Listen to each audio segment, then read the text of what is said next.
Hi friends, मैं परविंदर खारी। Friends, आज की हमारी गेम 1997 में हुए चेस क्लासिक टूर्नामेंट की है, जो जर्मनी फ्रैंकफर्ट में खेला गया था। और फ्रेंड्स, मुझे यहाँ इस गेम के बारे में अमन भाई ने बताया था। उन्होंने मुझसे कहा था इस गेम के ऊपर वीडियो बनाने के लिए। फ्रेंड्स, ये गेम एक मैराथन गेम है, क्योंकि यहाँ ये गेम लगभग 100 मूव्स तक खेली गई थी। और फ्रेंड्स, आप एक इक्वल गेम में किस तरह से फ़ायदा उठा सकते हैं, यहाँ विश्वनाथन आनंद ने बखूबी समझाया है। तो आइए फ्रेंड्स, सीधा इस गेम पर चलते हैं। यहाँ गेम की शुरुआत की आनंद ने D4 के साथ। तो अनातोली कार्पोव ने यहाँ नाइट F6 को चुना, तो C4 then E6, night F3 B6, G3, bishop A6 B3।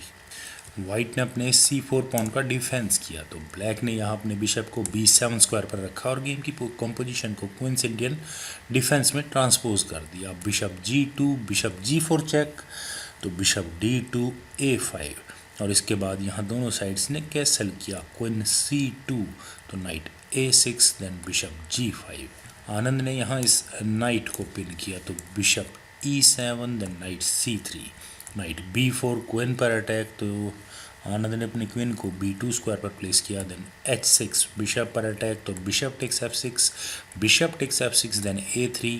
Black को यहाँ अब अपने इस नाइट को हटाना ही होगा, तो नाइट C6, और इसके बाद क्वीन D2, ताकि वाइट यहाँ इस D4 पॉन का डिफेंस कर सके। D5, C takes D5, V takes D5 then E3, तो rook E8 then rook F goes to C1।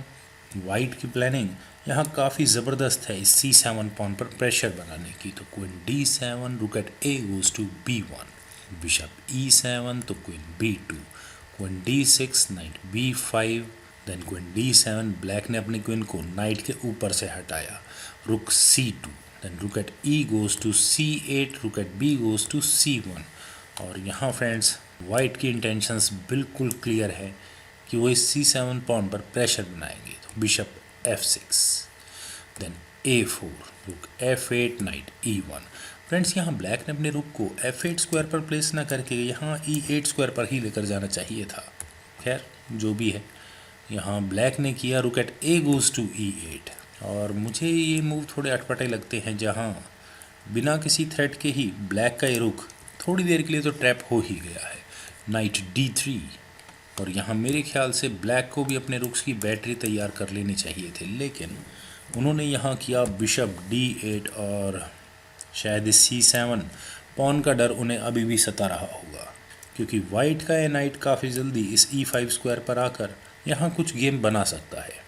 लेकिन यहाँ आनंद ने अपने नाइट को F4 स्क्वायर पर प्लेस किया, तो नाइट B4, रुख पर अटैक। लेकिन उससे पहले आनंद ने यहाँ अपने बिशप को H3 स्क्वायर पर रखकर पहले ब्लैक की क्वीन पर अटैक बनाया। तो अब यहाँ कार्पोव क्या कर सकते हैं, अगर वो यहाँ अपनी क्वीन को बचे सपोज E7 स्क्वायर पर, तो उसके बाद rook take C7, bishop take C7 then rook take C7, queen पर अटैक ही होगा, तो queen D8 then rook takes B7, और इस तरह यहाँ वाइट एक कंप्लीट पीस अप होगा। और अगर हम इस गेम को यहाँ से और आगे बढ़ाएं, तो रुक E7, रुक एक्सचेंज ऑफर यहाँ ब्लैक कर सकता है, rook take C7, queen take C7, and no doubt यहाँ वाइट इस गेम को अब डोमिनेट करने वाला है। तो कार्पोव ने यहाँ इस क्वीन अटैक का डिफेंस अपने F पॉन को आगे पुश करके किया, F5। और क्या अब यहाँ वाइट इस C7 पॉन को ले सकता है? अगर वो यहाँ करे रुक टेक C7, तो बिशप टेक C7 फ्रेंड्स यहाँ बिल्कुल ले सकता है।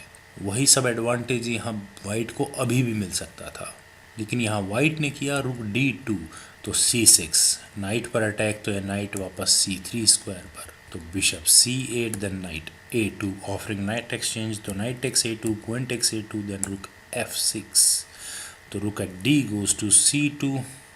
अगेन यहाँ इस C6 पॉन पर अटैक, लेकिन अभी ब्लैक का प्रॉपर डिफेंस है। और फ्रेंड्स, यहाँ इस पॉइंट पर ब्लैक के लिए चेस इंडियन रिकमेंडेशन है कि उन्हें यहाँ अपने बिशप को C7 स्क्वायर पर रखना चाहिए था और यहाँ से इस गेम को थोड़ा आगे बढ़ाना चाहिए था, लेकिन यहाँ ब्लैक ने किया क्वीन D6। और फ्रेंड्स, इस मूव को मैं ठीक नहीं कहूँगा, क्योंकि यहाँ वाइट कर सकता था रुक टेक C6, वो पहले क्वीन पर अटैक बना सकता था, और अगर ब्लैक यहाँ चाहे तो ठीक है, अपनी क्वीन के बदले में ये दो रुक्स ले सकता है, क्वीन टेक C6 एंड रुक take C6, rook take C6। Okay, एक डिसेंट गेम यहाँ दोनों खिलाड़ी की हो सकती थी, लेकिन वाइट क्लियरली यहाँ बेटर होता। लेकिन आनंद ने यहाँ अभी इस C6 पॉन को नहीं लिया, उन्होंने यहाँ अपने बिशप को G2 स्क्वायर पर प्लेस किया। और अब ब्लैक यहाँ क्या करे, अगर ब्लैक यहाँ इस C6 पॉन का डिफेंस करे, सपोज बिशप D7, कुछ ऐसा ही यहाँ ब्लैक ने किया भी था, तो अगर वाइट यहाँ इस C6 पॉन को ले, सपोज रुक take C6, then bishop take C6, rook take C6, और अब अगर यहाँ ब्लैक इस रुक को ले क्वीन टेक C6, तो उसके बाद bishop takes D5 check, king queen पर फॉक, तो queen takes D5, then knight takes D5, and अब यहाँ क्लियरली वाइट इस गेम को डोमिनेट करेगा। लेकिन फ्रेंड्स आइए गेम को ही देखते हैं, गेम किस तरह से आगे चली थी। यहाँ अनातोली कार्पोव ने अपने बिशप को B7 स्क्वायर पर प्लेस किया, और वही वेरिएशन जिसको भी मैंने डिस्कस किया था, यहाँ आनंद लगा सकते थे, लेकिन उन्होंने यहाँ अपने रुक को C3 स्क्वायर पर प्लेस किया, और वो यहाँ अपनी क्वीन को शायद इस C फाइल में ही प्लेस करेंगे। तो रुक F7, देन क्वीन C2। और फ्रेंड्स यहाँ इस पॉइंट पर ब्लैक के लिए अच्छा मूव हो सकता था कि वो अपने जी पॉन को आगे पुश करके पहले इस नाइट पर अटैक बनाए, और यहाँ ये नाइट आने वाले समय में ब्लैक को काफ़ी प्रॉब्लम्स देने वाला होगा। खैर यहाँ इस पोजीशन से कार्पोव ने किया रुक F6, तो नाइट H5, रुक पर अटैक, और अब ये रुक कहाँ जाए। कार्पोव ने अपने रुक को F7 स्क्वायर पर प्लेस किया दोबारा, और अब कहीं जाकर आनंद ने C6 पॉन को लिया, rook take C6, bishop take C6, queen take C6, queen take C6, rook take C6। और अगर आप यहाँ ओवरऑल कैलकुलेट करें तो अब यहाँ आनंद को क्या मिला है, यहाँ आनंद ने अपने रुक को बिशप के बदले में दिया तो, लेकिन वो यहाँ ब्लैक के 2 पॉन एक्स्ट्रा जीत चुके हैं, और ऊपर से अभी भी यहाँ ये E6 पॉन अनडिफेंडेड है। कार्पोव ने यहाँ पहले किया रुक C7, रुक एक्सचेंज ऑफर दिया, लेकिन उससे पहले बिशप टेक्स D5 चेक, तो king H8, then rook D6। आनंद को अभी कोई ज़रूरत नहीं यहाँ रुक एक्सचेंज करने की। Rook at C goes to E7, then bishop C4, तो बिशप C7, रुक C6, रुक D8, बिशप E6। और फ्रेंड्स यहाँ ये बिशप E6 मूव, यहाँ आनंद की एक्सीलेंस इस गेम में देखने को मिलती है। फ्रेंड्स क्या गजब की कैलकुलेशन है यहाँ आनंद की। ब्लैक को यहाँ मौका मिला रुक D6 करके पहले इस बिशप पर अटैक बनाने का, या मैं दूसरे शब्दों में कहूँ कि ब्लैक ने यहाँ फोर्सफुली रुक एक्सचेंज ऑफर दिया, लेकिन आनंद ने यहाँ किया बिशप टेक्स F5 चेक, तो इसका डिफेंस G6, और यहाँ इस बिशप और नाइट पर फॉक। और फ्रेंड्स यहाँ आनंद के लिए काफ़ी दुविधा भरा मूव, आनंद के लिए नहीं, हम लोगों के लिए मूव काफ़ी दुविधा भरा है। यहाँ अगर मैं होता तो बड़ी सिंपल कैलकुलेशन करता, वो यहाँ मैं करता rook takes D6, bishop takes D6, then bishop D3, और यहाँ इस G6 पॉन को पिन ही रहने देता ताकि ब्लैक इस नाइट को ना ले पाए। लेकिन आनंद ने यहाँ गेम को इस तरह से नहीं खेला था, उन्होंने यहाँ किया था नाइट F6 चेक, उन्होंने यहाँ पहले एक चेक दी, और यहाँ ऑब्वियस है कि ब्लैक इस नाइट को नहीं ले सकता, अदरवाइज़ वो यहाँ एक्सचेंज डाउन हो जाएगा। अगर वो यहाँ करे रुक टेक्स F6, तो उसके बाद rook takes F6, then G takes F5, और फिर रुक टेक्स F5। और फ्रेंड्स यहाँ अब अगर आप देखें तो ब्लैक के पास यहाँ सिर्फ ये 3 पॉन्स होंगे, और वाइट यहाँ 4 पॉन्स की लीड के साथ इस गेम को बड़े ही आराम से जीत जाएगा। तो ब्लैक ने यहाँ किया किंग G7, लेकिन फिर भी यहाँ आनंद ने किया नाइट E8 चेक। और फ्रेंड्स यहाँ कैलकुलेशंस आखिर आनंद किस तरह से कर रहे हैं, rook takes E8, then rook takes C7 check, king F6, और इसके बाद अब यहाँ जाकर आनंद ने अपने बिशप को बचाया D3 स्क्वायर पर, रुक E7 ऑफरिंग रुक एक्सचेंज, लेकिन रुक C8, तो rook at D goes to D7। Friends यहाँ ब्लैक ने आखिर ये क्या किया, उन्होंने यहाँ अपने रुक को 7th रैंक में प्लेस कर दिया। ज़्यादा बेहतर होता कि यहाँ ब्लैक अपने रुक को D7 स्क्वायर में लेके जाता। माइट भी ठीक है, वे यहाँ कुछ और कैलकुलेट कर रहे होंगे। यहाँ इस पोजीशन से शायद उनका इरादा इस C फाइल पर कब्जा करने का रहा होगा, लेकिन आनंद ने यहाँ पहले किया रुक C6 चेक, तो रुक E6, देन रुक C2, तो H5, king G2, then G5, तो H3, rook at E goes to D6, then bishop B5, rook पर अटैक, तो रुक F7, रुक D2, रुक E7, तो रुक C2, king G7, bishop E2, रुक H6, रुक C8, then H4, pawn exchange offer. लेकिन आनंद को यहाँ कोई ज़रूरत नहीं है अभी पॉन एक्सचेंज करने की, वो यहाँ इन पॉन्स का डेडलॉक बनाए रखे तो उनके लिए ज़्यादा फ़ायदेमंद होगा। उन्होंने यहाँ किया G4 तो रुक F6, बिशप D3 ताकि अगर ब्लैक यहाँ अपने रुक्स को F फाइल में लेकर आए तो वाइट यहाँ इस F2 पॉन का डिफेंस आराम से कर सके। लेकिन यहाँ ब्लैक ने पहले किया रुक F8, रुक एक्शंस ऑफर दिया तो rook C4, rook at F goes to F7, then rook C2, rook D7 तो बिशप C4, बिशप पर अटैक तो ब्लैक ने यहाँ पहले किया रुक C7, उन्होंने यहाँ पहले इस बिशप को ही पिन कर दिया तो रुक D2, रुक F8, ब्लैक ने अपने रुक को बिशप की लाइन से अलग किया E4। और फ्रेंड्स जिस मूव का मैं काफ़ी देर से वेट कर रहा था वो अब यहाँ आनंद ने चला, उन्होंने यहाँ अपने इन पॉन्स को आगे बढ़ना शुरू कर दिया। और अब ब्लैक यहाँ क्या करे, एक ऑप्शन है कि वो अपने रुक को F4 स्क्वायर पर ले जाए, लेकिन उसके बाद F5 और यहाँ ये दो क्लियर पासर्स ब्लैक के लिए बहुत बड़ी सिरदर्दी हो जाएंगे। रुक E4 देन E6, किसी भी तरह का कोई मूव यहाँ ज़्यादा फ़ायदेमंद नहीं होने वाला ब्लैक के लिए। और फ्रेंड्स जब आनंद ने अपने रुक को बिशप के बदले में दिया था तो उनके दिमाग में बोर्ड की ये सिचुएशन बिल्कुल क्लियर रही होगी कि वो थोड़ी ही देर में यहाँ डी और ई फाइल पर अपने दो पासर्स, इनफैक्ट क्लियर पासर्स, कोई ऑब्स्टेकल नहीं होगी उनके आगे, वो आराम से बना लेंगे। तभी उन कैलकुलेशंस के बाद वहाँ रुक के बदले में ब्लैक का बिशप लिया था उन्होंने। तो ब्लैक ने यहाँ किया रुक E7, पहले इस E4 पॉन पर अटैक, तो इसका डिफेंस वाइट E5 से भी कर सकता है, वो भी एक अच्छा ऑप्शन थी। लेकिन यहाँ आनंद ने अपने F पॉन से किया तो रुक F4 देन D5, रुक E5 D6, तो ब्लैक की मजबूरी है कि वो अपने रुक को वापस F8 स्क्वायर पर लेकर जाए। तो D7 तो रुक D8 और यहाँ ब्लैक का एक रुक इस D8 पोजीशन पर ब्लॉक हो चुका है।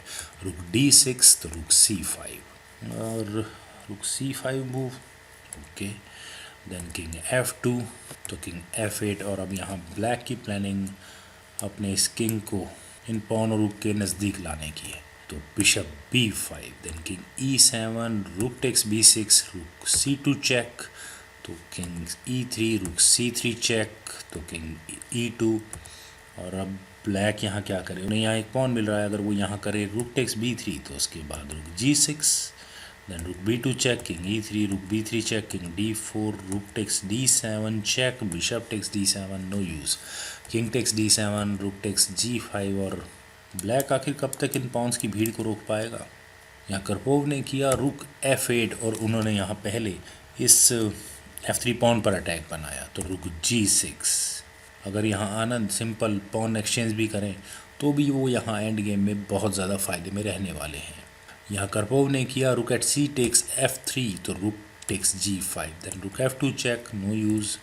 और आनंद को शायद अपने किंग को थर्ड रैंक में लेकर जाना चाहिए था, लेकिन उन्होंने यहाँ किया किंग E1, माइट भी वे अभी यहाँ अपने इस B3 पॉन को बचा कर रखना चाहते होंगे। तो rook at 2 goes to F6, king D2, then rook F2 check, king C3, रुक D8, देन रुक E5 चेक, किंग D6, रुक E8, ब्लैक के रुक पर अटैक तो किंग C7 देन E5। और अब यहाँ अगले मूव में ब्लैक को बहुत ज़्यादा प्रॉब्लम होने वाली है, क्योंकि यहाँ थोड़ी देर बाद ये रुक इस D8 स्क्वायर पर नहीं रह पाएगा।